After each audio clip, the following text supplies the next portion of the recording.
hey, I want to talk to the manager real quick. So, Buck, great press conference, but I do have some baseball questions for you. You brought one thing up in the press conference. You both might be able to answer this one. And it was like, okay, it started when you get that wake up in the middle of the night and the brain starts working. So I want to ask you, what do you go to? What do you start thinking about when you know, it's starting, it's time to get that manager mind going again? What do you think on? Players. It's about gathering information. It's about talking to people that know. I was just trying to find where I can gather information to give us shortcuts. Looking at the roster, looking at where we are with the prospect status, and asking somebody when's their arrival. If you think that when they're going to impact our club, and trying to. But I think the whole focus, one of the questions I asked Jeremy yesterday was our pitching coaches, okay, I'm going to go down the roster. You tell me definitely on the club, on the cusp, whatever, just so I can get some of the things that we know are going to be there. But trying to bring myself up to speed as fast as I can.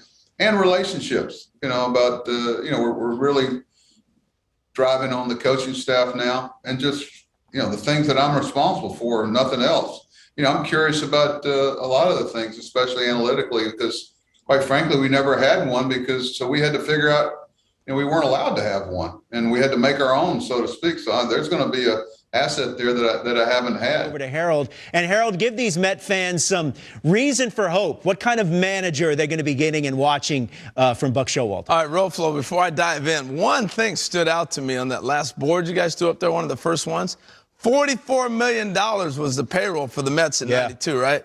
We got a pitcher that's making 43 in one season. Yeah, in one season. Oh my goodness! But hey, why will the Mets be good? I love the Buck Showalter signing. Here's some of the things you're going to see.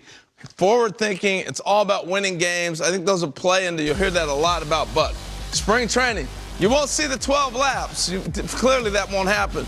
But to Buck, he always says spring training is a dress rehearsal for the things that are going to happen. He views it almost like a Broadway play, right? They rehearse, then they go out and perform. That's what spring training is for Buck. And nothing stood out more than this at-bat right here with Barry Bonds. All right, I'm going to tell you the backstory. Barry Bonds was not playing this game. They had a double switch. They pinch hit. Barry Bonds, the king of the National League at the time. Buck had been beat by him enough times, and as they're making a run down the postseason stretch, you're going to let the best player in baseball beat you? Let's roll it. You need to hear this. If you haven't seen this, pay attention, because he's going to walk in with the bases loaded. If this guy gets a base hit up the middle, I hope we have time. I might be all over Buck Showalter. No, I won't. I'll tell you. I'd be afraid of him. Well, he doesn't get a base hit. He actually flies out to right field, and the D-backs won the game. Buck is all about winning the game. Put your team in the situation. Now, if you've been a Met fan watching the Mets, been a little frustrating watching through the years, right? You got the ace pitchers. You had one of the best pitchers in the game. He never got runs. Well, Buck's been there with the two-headed monster before. He had Randy Johnson, and he had Curt Schilling. Now, he got Schilling, he traded, came over. He was injured at the time, but they had him for a little bit. But he knew how to get these guys runs, because if they're ahead, they're probably going to win the game. Look at this board right here.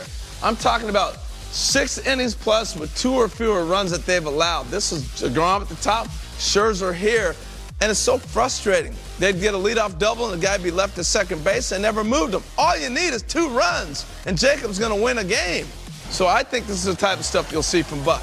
Clearly not his team here, but do you remember this? Johnny Damon leads off with a base hit. It's 4-4 in the World Series, and what's he do? He steals second base, but he doesn't stop. Go to third. Why? Because I'm going to put you in scoring position. I think he gives his players the freedom to create. I can clearly see Lindor or somebody doing that, and then they end up with the base hit to win the game. But you got to have a manager who's willing to be creative and think ahead. That's why I had those 2 examples. But this one was on his own watch.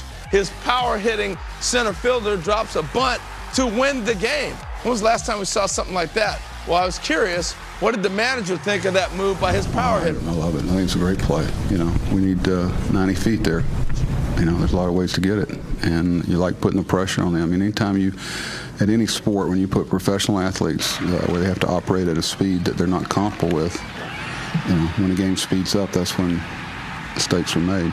on both sides of the ball. So anytime you can put another team in that position, you take a chance. Oh, he's going to force the other team to make mistakes, guys. He's going to put you in situations to win games because at the end of the day, that's all it's about. Tom Verducci, you've been around Buck long enough watching his teams. It's about winning games. He doesn't miss anything either. He doesn't. Every detail, he is on top of things. And I'll tell you this, Harold, you give him 60 starts combined of DeGrom and Scherzer, he's going to be really smart. Get him a run. How many times have been Roflo? You watch the Met games, Tom. You do, and you got DeGrom. It's the sixth inning. Yeah, they just don't score for him. Maybe that changes. Maybe a whole lot of things change for the New York Mets starting in 2022.